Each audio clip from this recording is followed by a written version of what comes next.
கர்த்தருடைய நாமம் மகிமைப்படுவதாக.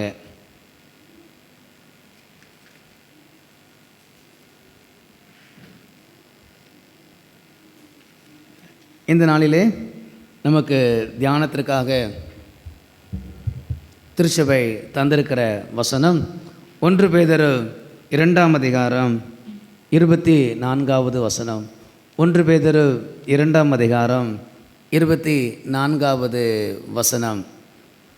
நாம் பாவங்களுக்கு செத்து நீதிக்கு பிழைத்திருக்கும்படிக்கு அவர் தாமே தமது சரீரத்திலே நம்முடைய பாவங்களை சிலுவையில் மேல் சுமந்தார்.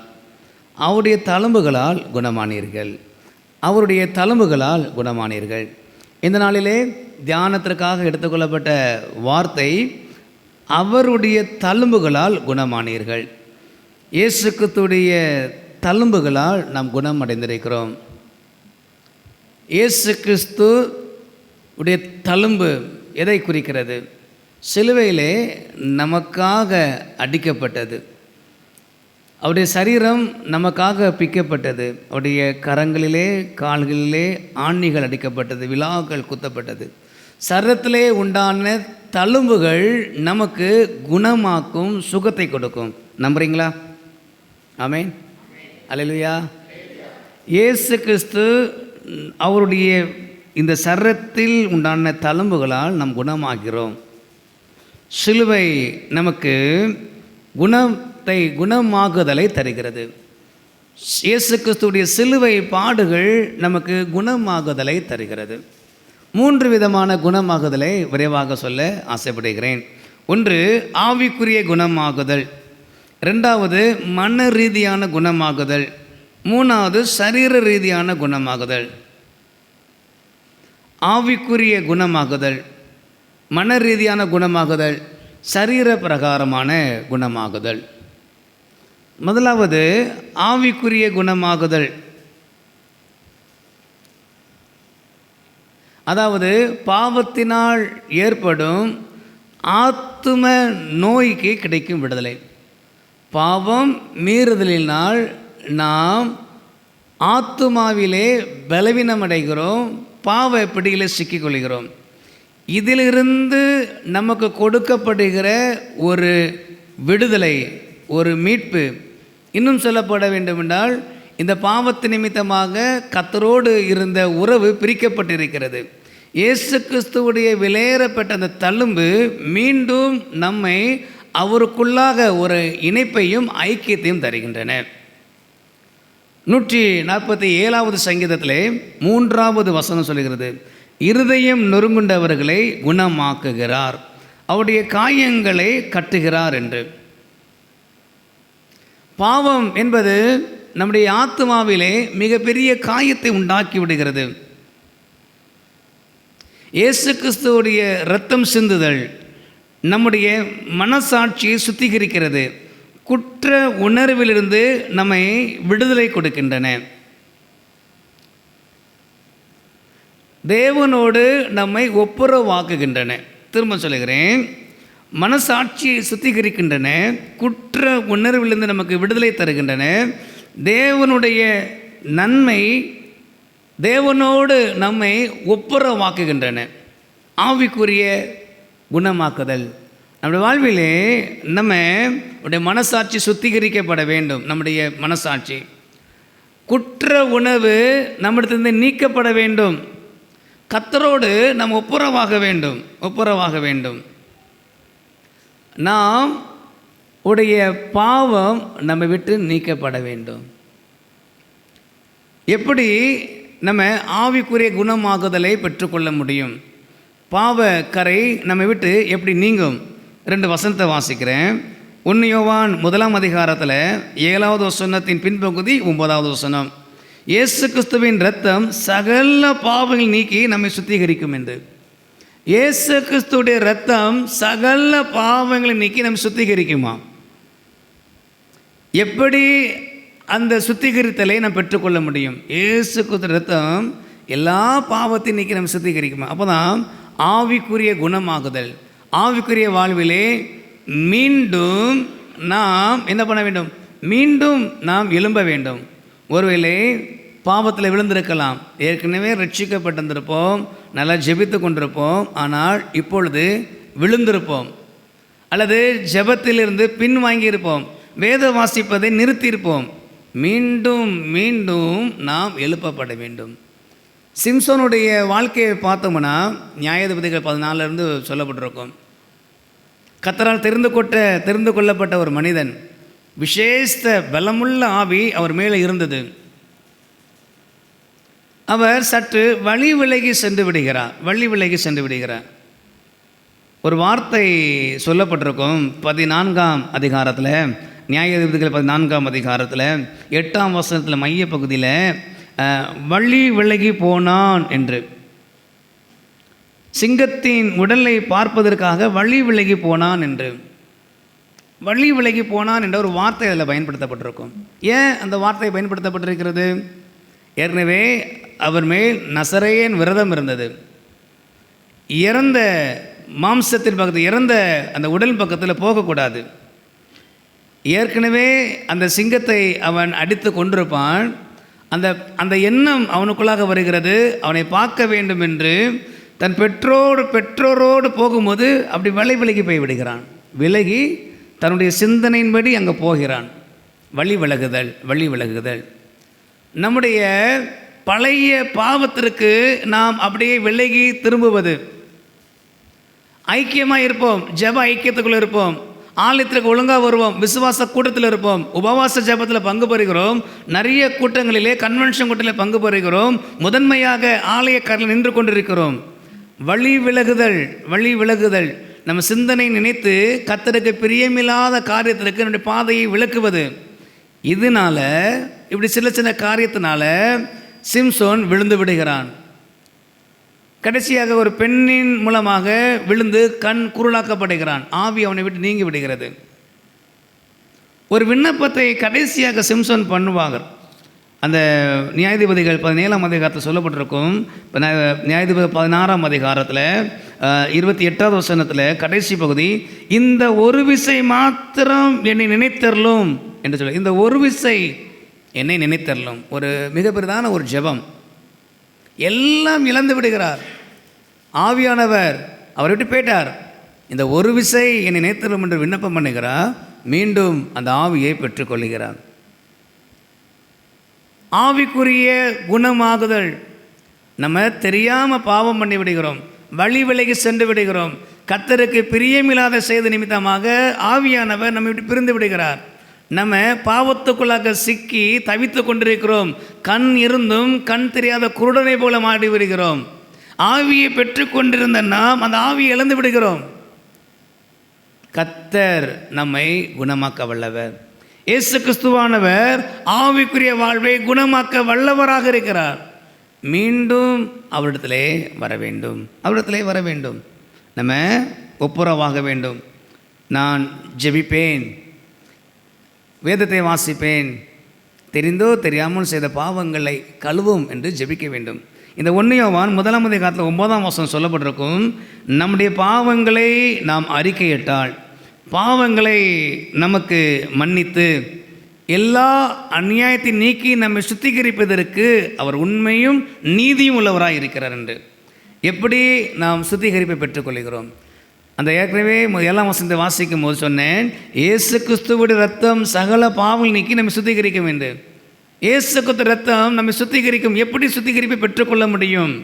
நம்முடைய பாவங்களை இயேசுவிடத்தில் அறிக்கையிடும் போது அவருடைய வெளியேறப்பட்ட இரத்தத்தினால் நாம் கழுவப்படுகிறோம். பிரியமானவர்களே, ஆவிக்குரிய குணமாகுதல் கட்டாயம். இந்த ரட்சிப்பின் அனுபவம் தேவை. 2வது மன ரீதியான குணமாகுதல். முதல் சொன்ன ஆவிக்குரிய குணமாகுதல், ஸ்பிரிச்சுவல் ஹீலிங்.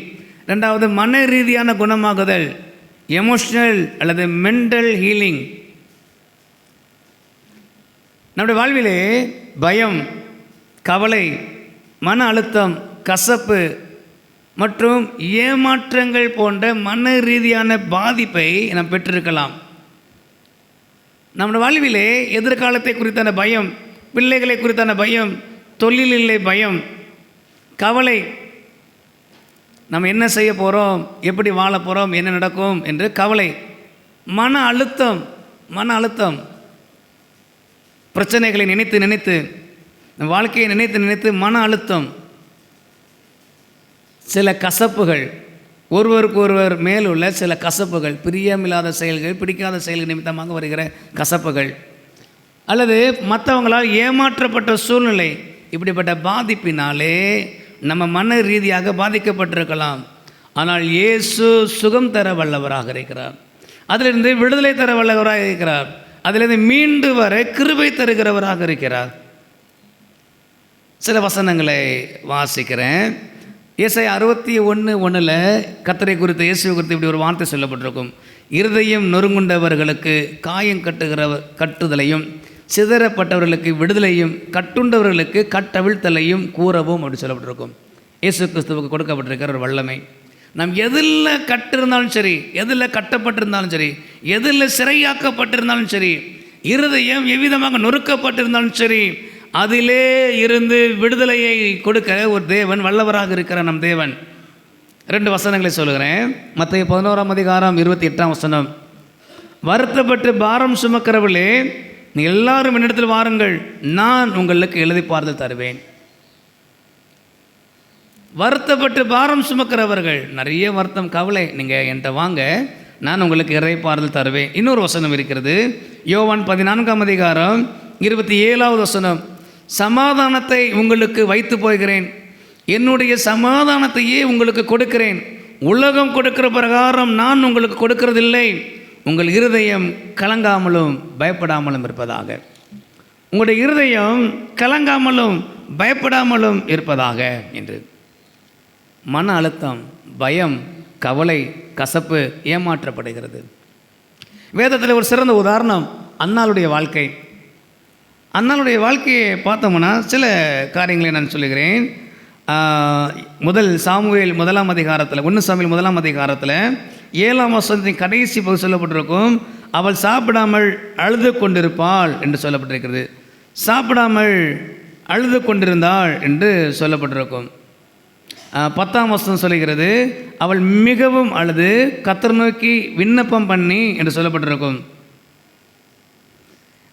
அன்னாளை குறித்து சொல்லப்படும் போது 16 மையப்பகுதியில் உம்முடைய அதை மையப்பகுதியில் மிகுதியான விசாரத்தினாலும் கிளேசத்தினாலும் இந்நேரம் மட்டும் நான் விண்ணப்பம் பண்ணினேன் என்று சொல்லியிருப்பாங்க. அன்னாள் ரொம்ப மன கஷ்டம், ரொம்ப மன கிளேசம், விசாரணத்தினால் ரொம்ப நேரம் ஜெபம் பண்ணுறா, அழுது கொண்டிருக்கிற ஒரு பெண். வசனம் சொல்லுகிறது, வருத்தப்பட்டு பாரம் சுமக்கிறவர்களே எல்லாரும் என்னிடத்தில் வாருங்கள். அன்னாள் தேவ சன்னிதானத்தில் வந்தால் தன்னுடைய இருதயம் முழுவதையும் கர்த்தரிடத்திலே ஊற்றின பின்பு 18 கடைசி பகுதி சொல்லப்படும். 1 சாமுவேல் 1 கடைசி பகுதி, அப்புறம் அவள் துக்கமுகமாய் இருக்கவில்லை, சமாதானத்தை உங்களுக்கு வைத்து போகிறேன், உங்கள் இருதயம் கலங்காமலும் பயப்படாமலும் இருப்பதாக. இயேசுவிடத்திலே வாருங்கள், உங்களுடைய இருதயத்துக்கு சமாதானம் உண்டாகும். இயேசுவிடத்திலே வாருதல் உங்களுடைய இருதயத்துக்கு ஆறுதல் உண்டாகும். இயேசுவிடத்திலே வாருங்கள், உங்களுடைய இருதயத்துக்கு சந்தோஷம் உண்டாகும். பயம், கவலை, மன அழுத்தம், கசப்பு, ஏமாற்றம் போன்ற எல்லாவற்றிலிருந்து இயேசுவானவர் விடுதலை தருகிறவராக இருக்கிறார். நீ தேடும் நிம்மதி இயேசு தருகிறார். இயேசு மாத்திரம்தான் இந்த நிம்மதியை தர வல்லவர். எதை குறித்தும் பயம் வேண்டாம். உங்கள் இருதயம் கலங்காமலும் பயப்படாமலும் இருப்பதாக. உங்கள் இருதயம் கலங்காமலும் பயப்படாமலும் இருப்பதாக. என்னிடத்தில் விசுவாசமாயிருங்கள் என்று கர்த்தராகிய இயேசுவானவர் சொல்லுகிறார். இயேசுவை நம்பும்போது, விசுவாசிக்கும் போது, பிரியமானவர்களே, நம்முடைய மன ரீதியான குழப்பங்களிலிருந்து மிக பெரிதான ஒரு விடுதலையை, குணமாகுதலை கர்த்தர் தர வல்லவர். அவருடைய தழும்புகளால் குணமானீர்கள். ஆவிக்குரிய குணமாகுதல். 2வது மன ரீதியான குணமாகுதல். 3வது சரீர ரீதியான குணமாகுதல், பிசிக்கல் ஹீலிங். நம்முடைய உடல் நோய்களையும் பலவீனங்களையும், நம்முடைய உடலில் வருகிற நோய்களையும் பலவீனங்களையும் இயேசுவானவர் சிலுவையிலே அடித்தார் என்று நாம் விசுவாசிப்போம் என்றால் நிச்சயமாக நம்முடைய வாழ்விலே சுகத்தை உணர முடியும். நம்முடைய சரீரத்திலே விடுதலையை உணர முடியும். இயேசு மாத்திரம்தான் சுகத்தையும் விடுதலையும் கொடுக்க முடியும். மருந்துகள் வழியாக, மருந்துகள் இல்லாமலையும் சுகம் கொடுக்க வல்லமையான தேவன். மருத்துவர்களை கத்த நமக்கு தந்திருக்கிறாங்க. மருத்துவரே நிறைய முறை சொல்லியிருக்கிறாங்க, ஒரு ஆப்ரேஷன் பண்ணும்போது இது எப்படி நடந்ததுன்னே தெரியலன்று. ஒரு மனிதர் என் சாட்சியாக பகிர்ந்து கொள்ளும்போது கேன்சர் நோயில் ரொம்ப கிரிட்டிக்கலான ஒரு பகுதியில் அந்த கேன்சர் கட்டி இருந்திருக்கு. ஆக்சுவலாக அது ஆப்ரேஷனை பண்ண முடியாதான். அவர் சொன்ன சாட்சி, ஆப்ரேஷனை பண்ண முடியாது. ஒரு மருத்துவரை சந்திக்கும் போது அவர் எப்படியோ அவர் சொன்னார், அந்த மருத்துவர் அந்த மனிதர்கிட்ட சொன்ன காரியம், நான் எப்படி உங்களுக்கு ஆப்ரேஷன் பண்ண சம்மதித்தேனே தெரியாது, ஆனால் இது ஆப்ரேஷனை பண்ண முடியாது அப்படின்னு சொல்லிட்டு ஆப்ரேஷன் பண்ணியிருக்கிறாங்க. பல மணி நேரம் பண்ணி இன்று நல்லா இருக்கிறாங்க. அவங்க சொன்ன காரியம், இந்த ஆப்ரேஷன் எப்படி பண்ணினேன் என்று தெரியல, நீங்கள் உயிரோடு இருக்கிறது நீங்கள் ஆராதிக்கிற தெய்வம் இயேசு தான் காரணம். நீங்கள் நல்லா தெரிஞ்சுக்கோங்க, அவர் இயேசு அறியாத மனிதர். என்னுடைய திறமையில் நீங்கள் உயிரோடு இல்லவே இல்லை, உங்கள் இயேசு தான் காப்பாற்றிருக்கிறாங்க. அதனால் ஒன்றே ஒன்று எனக்கு செய்யுங்க, என்னை நினைவு வரும்போது எனக்காக நீங்கள் ஜெபித்து கொள்ளுங்கள். இதே போல் ஆப்ரேஷன் பண்ணும்போது அந்த பேஷண்ட் பிழைக்க வேண்டும், இதுக்கு திறமையே எனக்கு கிடையாது, உங்கள் இயேசு தான் உங்களை காப்பாற்றினார் என்று மருத்துவரே சாட்சியாக பயந்து கொண்டார். அந்த மனிதன் பயந்து கொண்டார் கேன்சர் நோயில். இன்றும் ஜீவனோடு இருக்கிறாங்க, ஜீவனோடு இருக்கிறாங்க. ஏன் சொல்லுகிறேன் என்றால், கத்தர் அற்புதங்கள் செய்கிற தேவன். இப்போ பழைய ஏற்பாட்டில் ஒரு உதாரணத்தை எடுத்துக்கொள்ளலாம். எசேக்கியா ராஜா, 2 ராஜாக்கள் 20ஆம் அதிகாரத்தில் முதல் அந்த வசனம் அந்த பகுதியில் சொல்லப்பட்டிருக்கும். எசேக்கியா ராஜா வியாதிப்படுகிறார், வியாதி, மரணப்படுக்கை, நீங்கள் இறந்து போயிருவீங்க அப்படின்னு வார்த்தை ஏசாயா தீர்க்கதரிசின்னு சொல்லுறாங்க. நீ காரியத்தை எல்லாமே செஞ்சுருங்க, அவ்வளோதான் முடிஞ்சிச்சு அப்படின்னு சொல்லி 2 ராஜாக்கள் 20ஆம் அதிகாரத்தில் சொல்லப்பட்டிருக்கும். 2 ராஜாக்கள் 20ஆம் அதிகாரத்தை திருப்பி வச்சுக்கொள்ளுங்களேன். நீங்கள் முடிஞ்சது அப்படின்னு சொல்லும்போது எசேக்கியா ராஜா என்ன பண்ணுவார் அப்படின்னா, அந்த செய்தியை கேட்ட உடனே 20ஆம் அதிகாரத்தில் 1ஆம் வசனத்தை பார்க்கும்போது, ஒழுங்குபடுத்தும், நீர் பிழைக்க மாட்டீர், மரித்து போவீர் என்று கத்தர் சொல்லுகிறார் என்றால், நீங்கள் பிழைக்க மாட்டீங்க, செத்து போயிருவீங்க, கத்தரே சொல்லிட்டாங்க அப்படின்னு. அப்போது இந்த ராஜா என்ன பண்ணுறாருன்னா, எசேக்கியா தன் முகத்தை சுவர்புறமாய் திருப்பி கொண்டு கத்தரை நோக்கி, கத்தாவே, நான் உமக்கு முன்பாக உண்மையும் மன உத்தமமும் நடந்து உமக்கு பார்வைக்கு நலமானதை செய்தேன் என்பதை நினைத்தருளும் என்று விண்ணப்பம் பண்ணினான். எசேக்கியா மிகவும் அழுதான் சொல்லப்பட்டிருக்கும். இந்த ஜெபத்தை கர்த்தர் கேட்டு உடனடியான ஒரு பதில் கொடுக்கப்படுகிறது. 5ஆம் வசனம் சொல்லுகிறது, நீ ஏசாயா திரும்ப போய் என் ஜனத்தின் அதிபதியாக எசேக்கியாவை நோக்கி, உன் தகப்பனாகிய தாவீதின் தேவனாய் கர்த்தர் சொல்லுகிறது என்னவென்றால், உன் விண்ணப்பத்தை கேட்டேன், உன் கண்ணீரை கண்டேன், இதோ உன்னை குணமாக்குவேன், 3ஆம் நாளிலே நீ கர்த்தருடைய ஆலயத்துக்கு போவாய் அப்படி சொல்லுகிறார். உன் கண்ணீரை கண்டேன், உன் விண்ணப்பத்தை கேட்டேன், நீ குணமாவாய், 3ஆம் நாளிலே வீரோடு போவாய், வீரோடு எழுந்து ஆலயத்துக்கு போவாய். பெரிய ஆசீர்வாதம். ஆனால் இந்த வாக்குத்தத்தத்தை பெற்ற எசேக்கியா எப்போ எழும்பினார் அப்படி பார்க்கும்போது, எப்போ பிழைத்தார் அப்படின்னு பார்க்கும்போது 7ஆம் வசனம் சொல்லுகிறது, பின்பு ஏசாயா அத்திப்பழத்து அடையை கொண்டு வாருங்கள் என்றான். அதை அவர் கொண்டு வந்து பிளவின் மேல் பற்று போட்டபோது அவன் பிழைத்தான் சொல்லப்படுகிறது. தேவ வார்த்தை வாக்கு தத்தம் இருக்கிறது, ஆனாலும் அங்கு ஒரு மருத்துவம் செய்யப்படுகிறது. அவனுடைய பிளவில் அந்த வியாதி மேலே அத்திப்பழ அடைய வைக்கிறாங்க, அவன் பிழைத்து கொண்டான். அதனால தான் சொல்லுகிறேன், கர்த்தர் சிலருக்கு நேரடியாக அற்புதம் செய்வாங்க, சிலருக்கு மருத்துவத்தின் வழியாக அற்புதம் செய்வாங்க. முன்பகுதி மறித்து விடுவான்னு சொல்லப்பட்டிருக்கிறது. நான் யோசித்தேன், மிகப்பெரிய ராஜா எப்படியும் நிறைய ட்ரீட்மெண்ட் பண்ணியிருப்பாங்க, நம்புறீங்களா? எப்படி மருத்துவம் பண்ணியிருப்பாங்க, பெரிய மருத்துவம் இருப்பாங்க, நிறைய ட்ரீட்மெண்ட் பண்ணியிருப்பாங்க, ஏதாவது செஞ்சுருப்பாங்க, மருத்துவத்தில் பிழைக்கலை. ஆனால் தேவ வார்த்தை வந்த பின்பு மீண்டும் மருத்துவம் பார்க்கப்படுகிறது, பிழைத்து கொண்டான். ஜெபத்திற்கு பின்பு பெற்றுக்கொள்ளுகிற அற்புதம், ஜெபம் இல்லாமல் எடுத்துக்கொண்ட மருத்துவம், ஜெபத்தோடு எடுத்துக்கொள்ளப்படுகிற மருத்துவம். அதே போல நம் வாசித்தோம் வேத பகுதியிலே. இன்னொன்று 12 ஆண்டுகள் பெரும்பாடுள்ள ஸ்திரீ இயேசுவின் வஸ்திரத்தையால் தொட்டால் போதும் என்று வருகிறாள். உலகம் முழுவதும் அழிந்து பணத்தை செலவு பண்ணி எல்லாத்தையும் இழந்த பின்பு வஸ்திரத்தை தொடுகிறாள், சுகத்தை பெற்றுக்கொள்ளுகிறாள். வாசித்த அந்த சுவிசேஷ பகுதியிலே கண்ணு தெரியாத குருடன் உனக்கு என்ன செய்ய வேண்டும் என்று கேட்கும்போது எனக்கு சுகம் வேணும் என்று கேட்குறா. நீ விசுவாசித்தால் உனக்கு ஆகும் சொல்லும்போது விசுவாசிக்கிறேங்கிறான். கண் பார்வை அடைகிறான். உடனே ஒவ்வொருவருக்கும் ஒவ்வொரு விதமான அற்புதங்கள் நடக்கிறது. சில வேளையிலே நல்லா செஞ்சுக்கோங்க, தேவ ஆலயத்திற்கு ஒழுங்காய் வருவோம் என்றால், ஆலயத்தில் வந்து ஒழுங்காய் ஜெபிப்போம் என்றால், பிரியமானவர்களே, நம்முடைய வாழ்விலே கர்த்தர் மிக பெரிதான விடுதலையை தர வல்லவர். இன்னொரு வசனம் இருக்கிறது, யாக்கோபு 5:15, விசுவாசம் உள்ள ஜெபம் பிணியாலை ரட்சிக்கும் என்று. விசுவாசமான ஒரு ஜெபம் நமக்கு தேவைப்படுகிறது. இயேசு கிறிஸ்துவானவர் குணமாக்க வல்லவர். இயேசு நம்முடைய வாழ்வில் இருக்கிற பலவீனங்களை குணமாக்க வல்லவர். அந்த வாசித்த சுவிசேஷத்தில் அந்த மனிதருக்கு கண் தெரியாத அந்த பர்த்திமைக்கு கர்த்தர் சொன்ன ஒரு வார்த்தை என்னென்னா, உன் விசுவாசம் உன்னை ரட்சித்தது என்று. பிரியமானவர்களே, சரீர பிரகாரமான குணமாகுதலை கர்த்தர் நமக்கு தர வல்லவராக இருக்கிறார். நம்முடைய விசுவாசம் எப்படி இருக்கிறது? அதெல்லாம் சுகம் கிடைக்காது. அப்படின்னு மாத்திரை சாப்பிட்டு இருந்தாலும் சுகம் கிடைக்காது. கர்த்தருடைய சன்னிதானத்தை வந்து ஏனதானோட்டு இருந்தாலும் சுகம் கிடைக்காது. ஆலயத்துக்கு வந்திருக்கிறேன், நான் ஜெபம் பண்ணுறேன், எனக்கு சுகம் கிடைக்கும், எனக்கு விடுதலை கிடைக்கும் என்று விசுவாசிப்போம் என்றால் சுகமும் விடுதலையும் உண்டாகும்.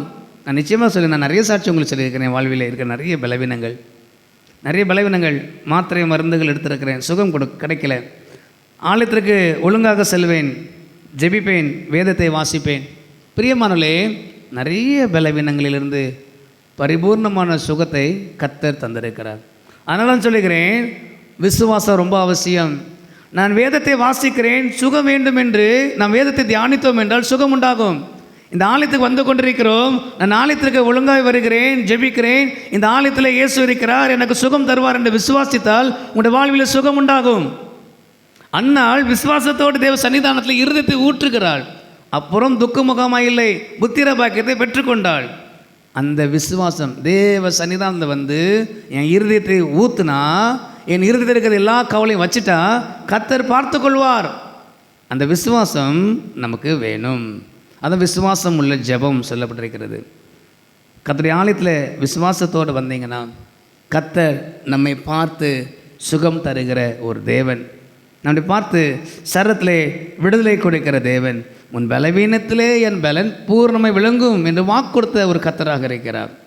பிரியமானவர்களே, நம் தேவன் அவருடைய தழும்புகளால் குணமானீர்கள் சொன்ன வார்த்தைப்படி ஆவிக்குரிய வாழ்விலே குணமாக்குதலை தருகிறார், மன ரீதியான குணமாகுதலை தருகிறார், சரீர பிரகாரமான குணமாகுதலை தருகிறார்.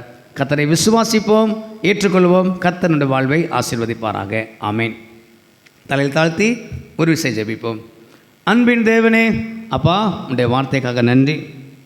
உடைய தழும்புகளால் குணமானீர்கள் சொன்ன வார்த்தைப்படி இயேசுவே, இன்றும் நீங்கள் சிலுவையில் அடிக்கப்பட்ட அந்த தழும்புகள் எங்களுக்கு சுகத்தை, விடுதலையை, குணமாகுதல் தருகிறது.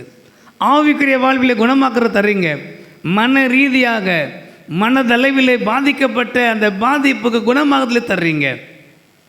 சரீரத்தில் இருக்கிற வியாதிகளிலே குணமாகுதலை தர்றீங்க. இந்த ஆறாளில் வந்திருக்கிற ஒவ்வொருடைய வாழ்விலையும் அற்புதங்கள் செய்யுங்கப்பா. என்ன பலவீனங்கள் இருந்தாலும் பலவீனங்கள் நீங்கள் சுகம் பெற கிருபை தாங்க. நீங்கள் மேம்படுங்க. தாழ்த்துக்கிறோம். இந்த வார்த்தை ஆசீர்வதிக்கட்டும். இயேசுவில் ஜெபிக்கிறோம் பிதாவே.